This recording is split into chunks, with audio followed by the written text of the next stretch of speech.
¿Cómo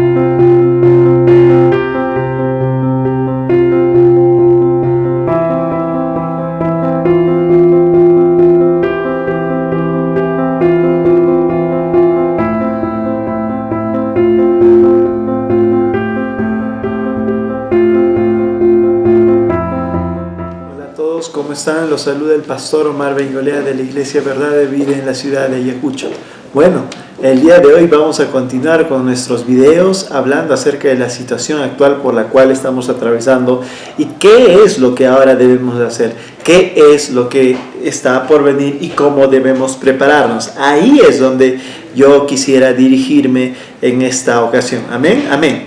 En el anterior video nos habíamos quedado hablando acerca de la economía, un poquito de la economía. Les había explicado que realmente las empresas son una gran bendición. Tiene un doble efecto, como les había mencionado, que es quitar la carga laboral y encima aportar al Estado. ¿Y por qué es esto? Voy a ahondar un poquito más.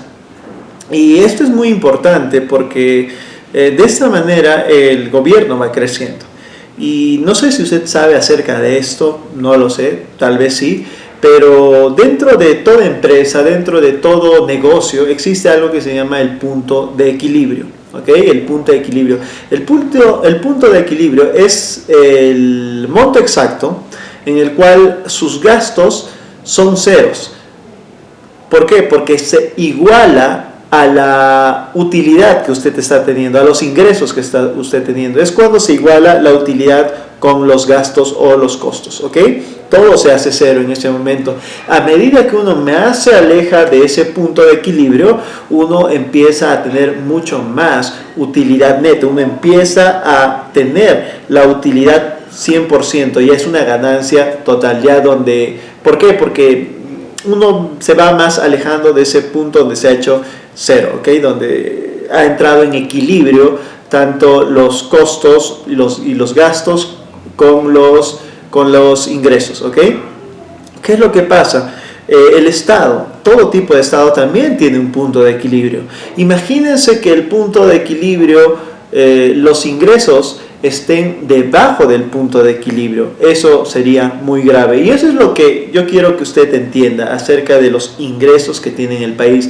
Si nuestro país le está yendo bien, tal vez usted no vea estos resultados muy individualmente, pero sí globalmente a nivel del Perú le está yendo bien. O sea, hay otras economías de nuestros países vecinos que ven con mucha alegría, no sé si alegría o tal vez con mucho optimismo la economía peruana.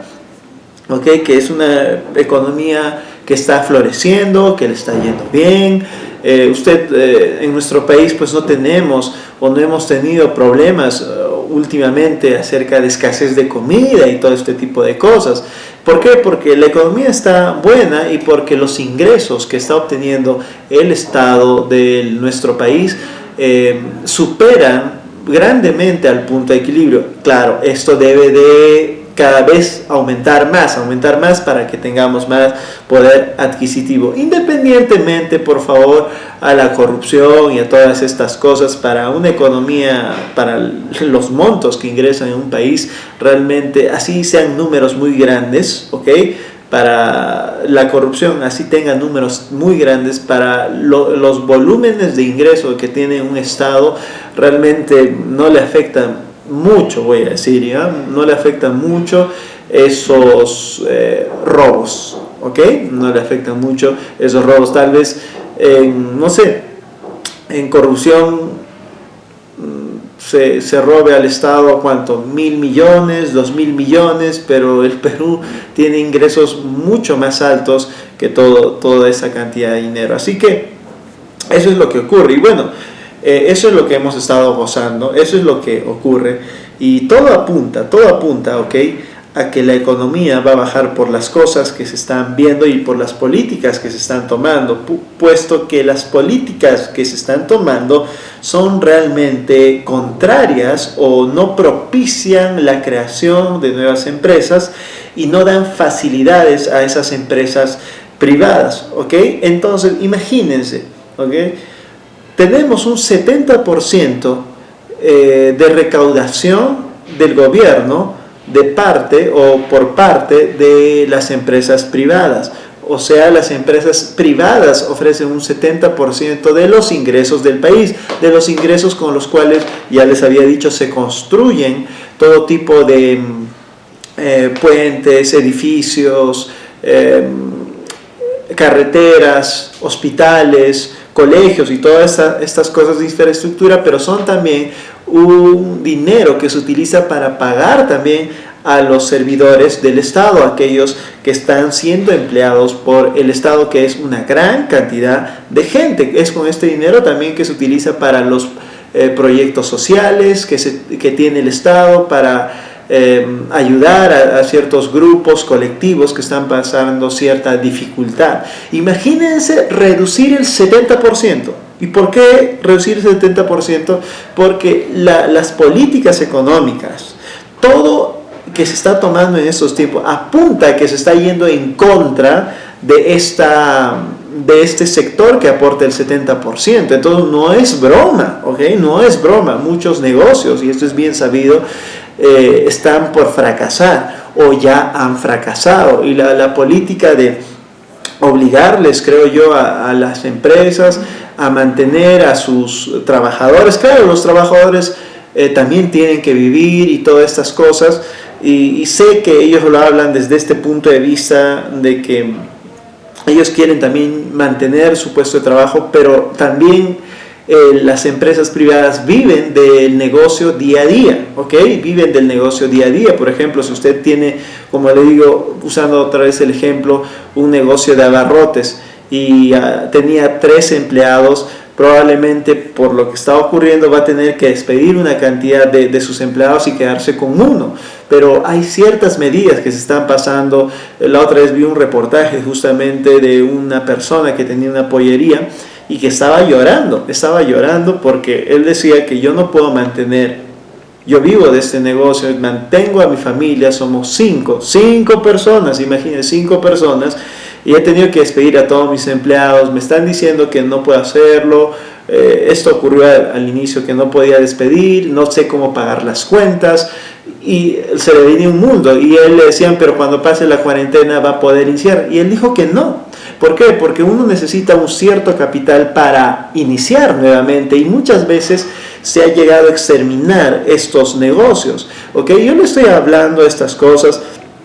Tal vez me digan por ahí, sí, es muy fácil hablar ahora desde esta perspectiva, pero es una realidad, ¿ok? Por eso en muchos países han abierto prácticamente, en cierto sentido, normalmente su economía, puesto que están viendo que esto va a afectar duramente y va a golpear duramente. Es como el otro día me enteré que, más allá de que usted esté en contra y todas esas cosas, la empresa LAN, sí, si es que no me estoy equivocando, la empresa LAN ahora es como LATAM, ¿no? ¿No es cierto? Había despedido a 1.400 empleados, ¿ya? Había despedido a 1.400 empleados. Y yo le digo a usted, ¿dónde van esos 1.400 empleados? ¿A quién le piden trabajo? Es una gran cantidad de personas que están siendo despedidas por lo que está ocurriendo. Y esto trae muy graves consecuencias económicamente hablando. Obviamente eso no debería afectar a nosotros los creyentes, porque nuestra economía no depende del Estado, ni la situación actual, ni de todo lo que está pasando, sino del reino de los cielos. Eso dice claramente la palabra de Dios. Y para que usted entienda un poquito más por qué no se vienen buenos días para el Perú con respecto a esta situación, y es que yo recuerdo muy claramente que en la universidad me enseñaron, cuando una empresa tiene que invertir en un lugar, tiene que ver 3 S, ¿ok? Tiene que darse cuenta si existen las 3 S. ¿Y qué cosas son esto de las 3 S, pastor? ¿Ok? Es que cuando uno va a abrir una empresa tiene que ver las 3 S. ¿Y cuáles son las 3 S? Miren, seguridad política, seguridad económica y seguridad social. Seguridad política. ¿Para qué es la seguridad política? Es para ver que haya un gobierno estable, ¿ok? Cuando hay un gobierno inestable, no es bueno invertir en aquel lugar. Eso se le enseña a un administrador, a una persona que quiere abrir un negocio en un país nuevo. ¿Por qué? Porque podría ser que al siguiente gobernante se le ocurra privatizar todo y quitarte tu empresa.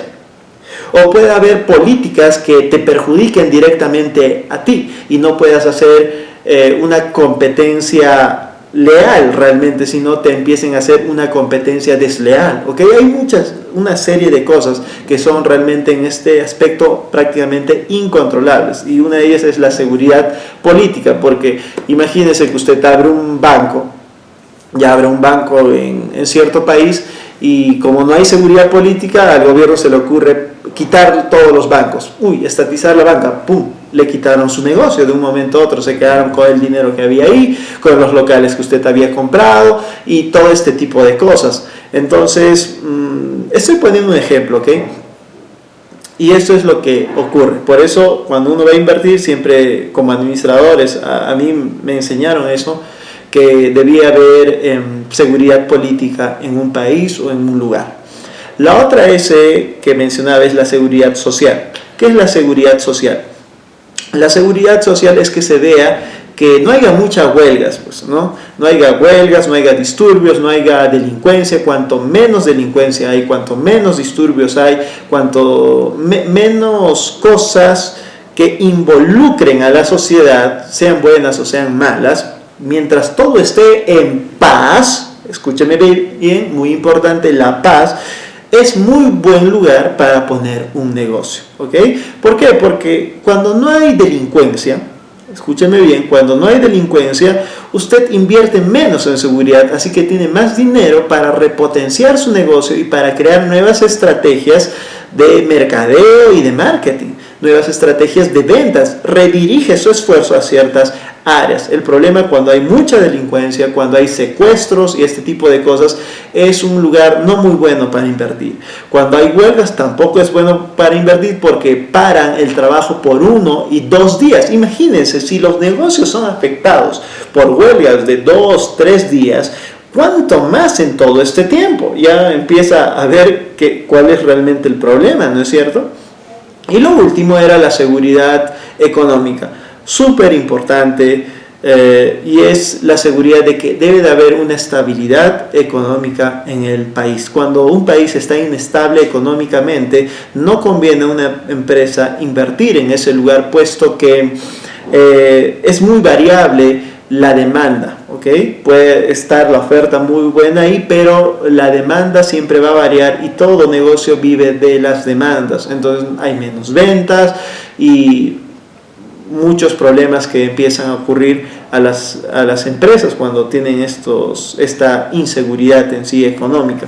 Entonces tiene que haber esas 3 S, ¿no? Eso lo hablo como administrador, como persona natural.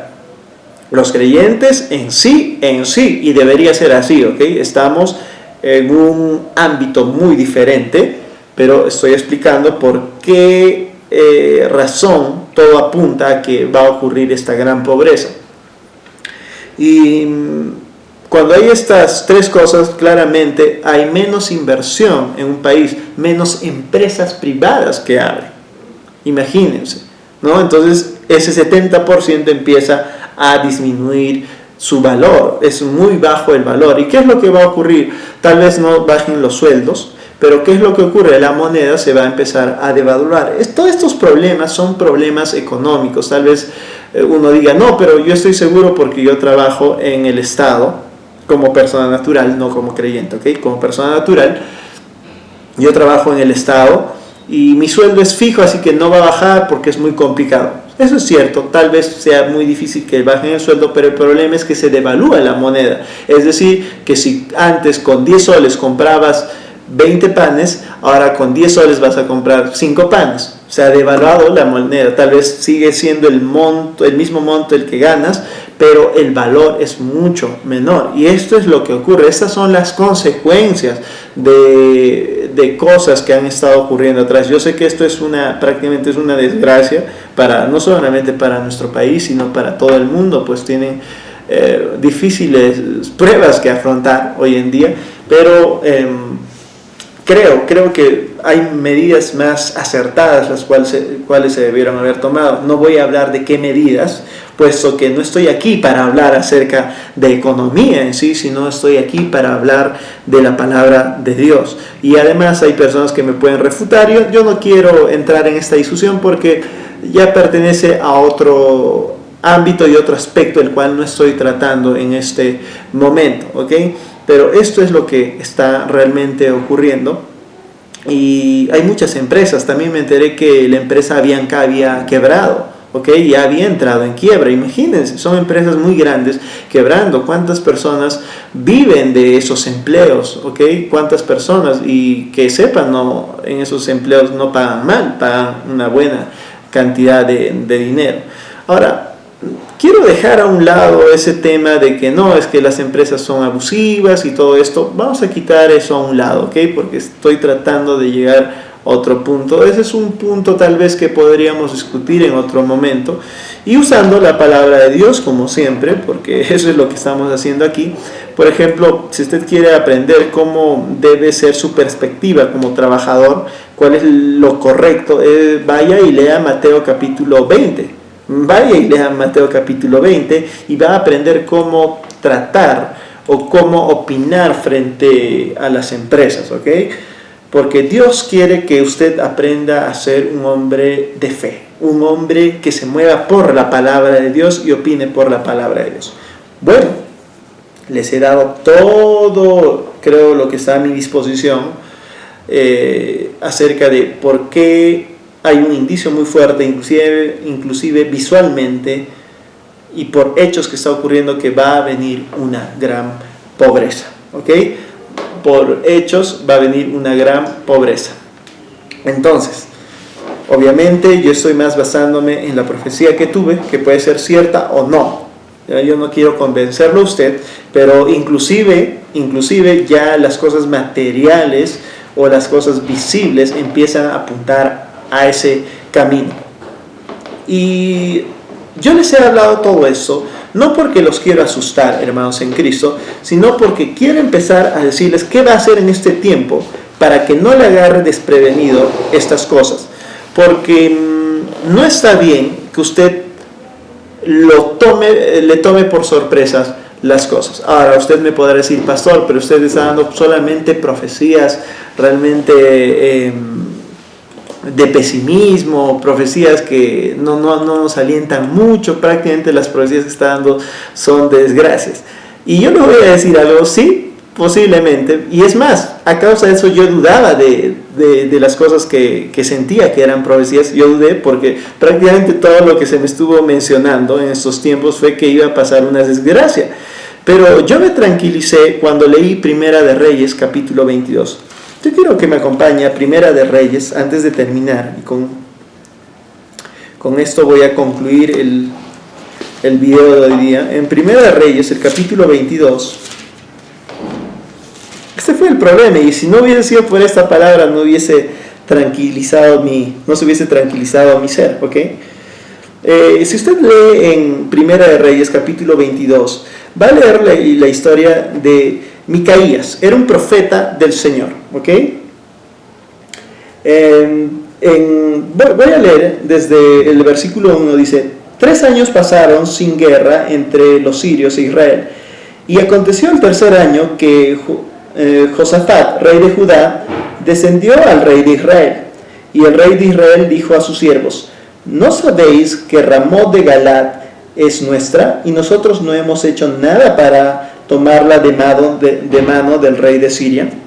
Y dijo a Josafat: ¿quieres venir conmigo a pelear contra Ramot de Galaad? Y Josafat respondió al rey de Israel: yo soy como tú, y mi pueblo como tu pueblo, y mis caballos como tus caballos. Dijo luego Josafat al rey de Israel: yo te ruego que consultes hoy la palabra de Jehová. Muy sabio consultar la palabra de Jehová, ¿ok? Entonces el rey de Israel reunió a los profetas, como 400 hombres, a los cuales dijo: ¿iré a la guerra contra Ramot de Galaad o la dejaré? Y ellos dijeron: sube, porque Jehová la entregará en mano del rey. Y dijo Josafat: ¿hay aún aquí algún profeta de Jehová por el cual consultemos? El rey de Israel respondió a Josafat: aún hay un solo varón, hermanos en Cristo, un solo varón, 400 falsos mentirosos profetas, un solo varón, por el cual podríamos consultar a Jehová, porque Dios es el único que sabe el futuro, ¿ok? Aún consultar a Jehová. Micaías, hijo de Imla, mas yo le aborrezco, porque nunca me profetiza bien, sino solamente mal. Y Josafat dijo: no hable el rey así. Usted puede leer la historia, y cuando le piden profecía, le vuelve a profetizar mal Micaías, y lo golpean inclusive a Micaías, pero es lo que Dios le había dicho, ¿okay? Y era una profecía verdadera que venía de parte del Señor. Y esto es lo que ocurre, ¿okay? Si es de Dios, no necesariamente quiere decir que van a ser buenas noticias. ¿Por qué? Porque la profecía viene también para advertencia, ¿okay? Viene para advertencia. Y voy a continuar en el siguiente video, pero sí quiero mencionar algo más. Por favor, deme este tiempo. Y es el hecho que esta gran pobreza no va a durar mucho tiempo, ¿ok? Pero va a ser lo suficiente como para que muchas personas lloren. Porque después de esto viene algo muy bueno. Y el Señor ha puesto esto en mi corazón. Y he consultado inclusive con otros pastores. Y también sienten lo mismo, ¿ok? Y yo les digo que viene el gran avivamiento, aquello que hemos esperado por tanto tiempo los creyentes. Bueno, con estas noticias yo me quedo aquí, me despido de usted, esperándolo ver en el próximo video. Amén. Y no se olvide que Jesús es la palabra de Dios. Amén, amén.